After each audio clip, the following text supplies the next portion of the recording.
What's going on, everybody? So, got a couple of news stories to go over. I know this work, I just kind of go around and look for stuff that's worth talking about a little bit and kind of just breaking it to you guys.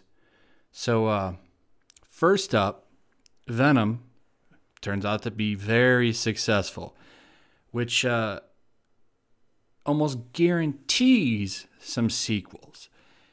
More successful than every X-Men movie, including Deadpool, which is surprising.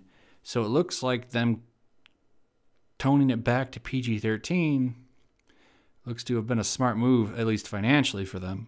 Can they keep that up for a sequel, though? I don't know. I did review Venom. I thought it was a pretty decent movie. I didn't think it was great. I almost kind of feel like it was a... like the Room of comic book movies. Not that it was terrible. It's just, you know, this way. It's not the Venom movie I would have preferred. I thought it was kind of goofy.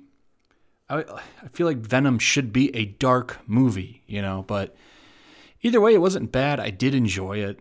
I mean, considering when you're trying to make a movie that's anchored onto Spider-Man without Spider-Man, and they were able to pull it off like they did, I think that it's pretty commendable. A sequel, I think I would go see it. So we'll see. But yeah, it made a boatload of money, and it's still doing pretty good. So it's kind of good.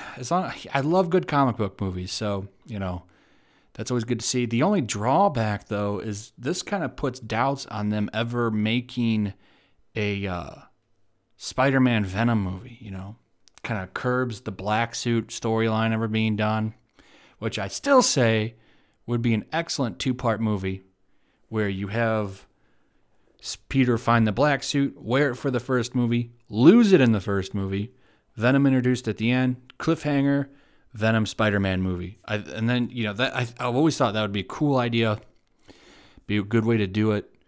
The first movie could be him, like, dealing with the changes, you know, you have him fight a villain, then he loses it, and like I said, you introduce Venom. The next movie could be him, like, getting stalked by Venom, and then, like, a big showdown. That one's like a horror movie. But, you know, what do I know? You know, what do I know? DC is doing something weird. So if you don't know, a long time ago when Jason Todd was Robin, he wasn't very liked. And they actually, for a little bit of publicity, ran a poll. You had to actually call a phone number to vote.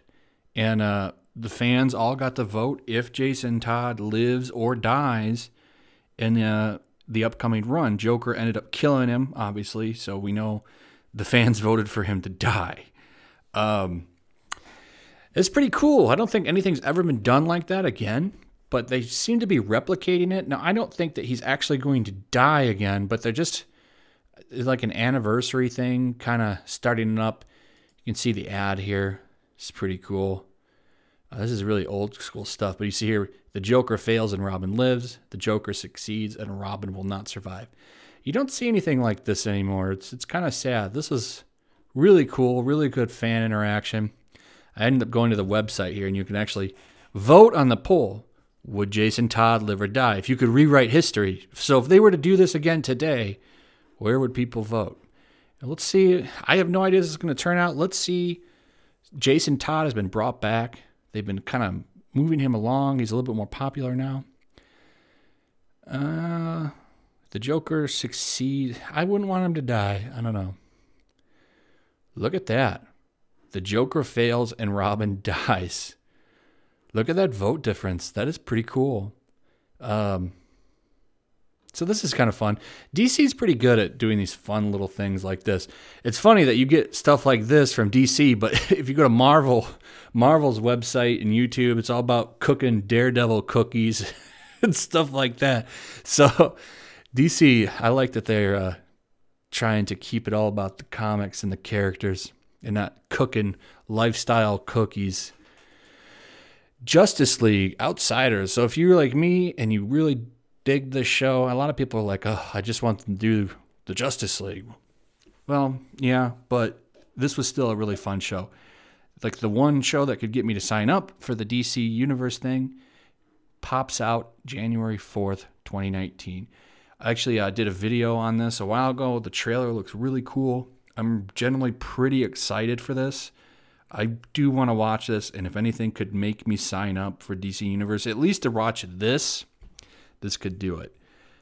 If you have not seen season 1 and 2 of Young Justice, you should definitely check it out. I think it's still on Netflix.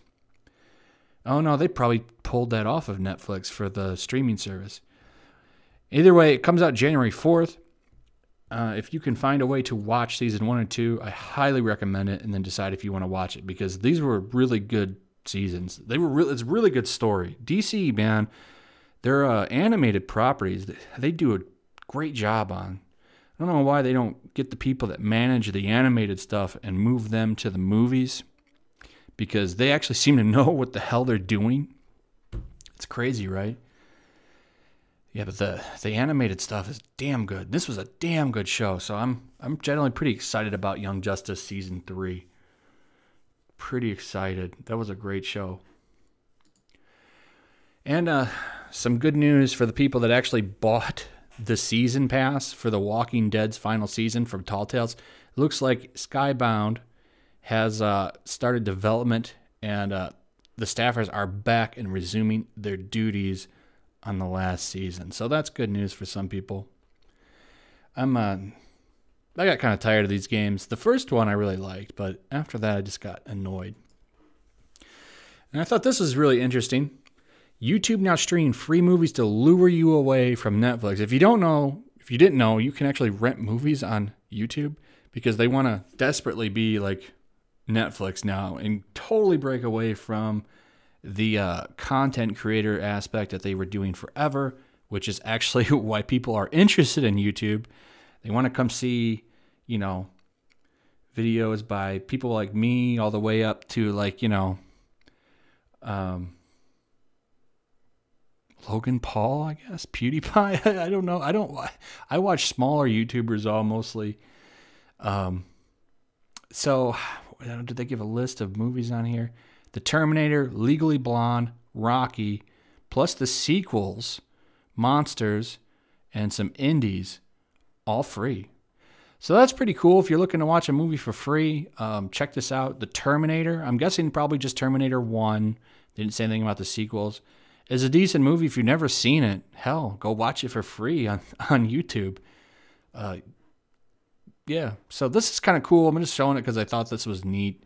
Rocky, also a great old movie if you've never seen it. Legally Blonde, it's not for me.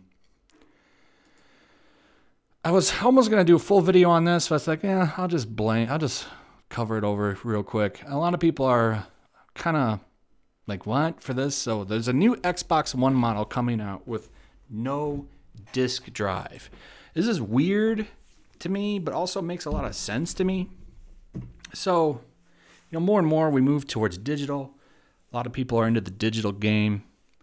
And if they can put out a diskless model for a cheaper price, I don't really see a problem with it.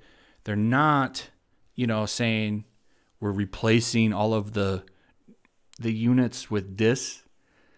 So you have choice. It's more consumer choice, which I'm always a big fan of consumer choice and being able to, choose what you want. So I think this is a good thing, actually. And the only thing is the Xbox One S is regularly like $200, even for Black Friday coming up. And I'm going to go over, I got a video I'm planning where I'll break down where some good video games are and stuff. But the Xbox One S, like I said, is regularly $200 on sales. Black Friday and probably the entire Christmas season, I would guarantee you that the Xbox One S is going to be $200. So what is this going to be? $150? $100? This is interesting. I almost feel like this is a test to test the market. I hear they're doing like some promotional things to get people to trade in their old ones for this. I don't know why the hell you would do that. But this is new. This will be the first time this has ever been done. So I'm curious to how this will sell and what they're going to do. Like, GameStop probably hates this. I don't know. When it comes to consoles, I prefer physical discs. But, we'll see. Either way, I don't really see the big deal in this. A lot of people are turning this into a big deal. It's not like you can't still get the Xbox One S, but if they were to sell this at a cheap price, if this came out for $100, that would be pretty cool. We'll see what happens, though. I do believe that this is just a test market to kind of test the waters, because all of them want to ditch retail. There's more money in digital. They have full control over the pricing. And it's honestly just kind of the future of video game sales, even like movies at this point. I mean, if you've been messing around on PC, you already are used to digital. So, and then one final way to cap it off, we got a little bit of backstory here. Actually found this on a website, but this is a Herms98. If you're looking for all the big, Dragon Ball news, this guy's always got it out. Little cap off from the new writer of the movie. I think Broly is appealing because he looks cool, is overwhelming, strong, and is saddled with a tragic fate. This time around, the tragic element of Broly has been deepened and made more dramatic, resulting in a totally different Broly than before, and has intense battles. I'm really excited for this movie. From what I hear, he's not going to be totally evil. This is going to be interesting to see. This is supposed to be like a 2-hour movie. It's supposed to be like a space opera. I'm so hyped for this movie. I've been avoiding spoilers. From what I hear, the full synopsis is out. I've been avoiding it. I ruined Resurrection F by reading the entire summary. But at the time, we had to wait a year. They had the Blu-ray release out in Japan before they ever even brought this over here. Now we're getting it 1 month after it launches in Japan. I think that's really cool. I'm really excited to see this movie. So I'm avoiding all spoilers. And I can't wait to see this in January. I'll have a review up for sure, but I'll be there the night it pops out. Anyway, that's it. Let me know what you thought about some of the stuff you heard about in this video. Leave me some comments. Let me know. And like, subscribe. Check out the links in the description. Got a link to my Streamy. Got a link to my Patreon. Hit those up. Share the video. Subscribe. All that good stuff. And I'll see you guys on the next one. Peace.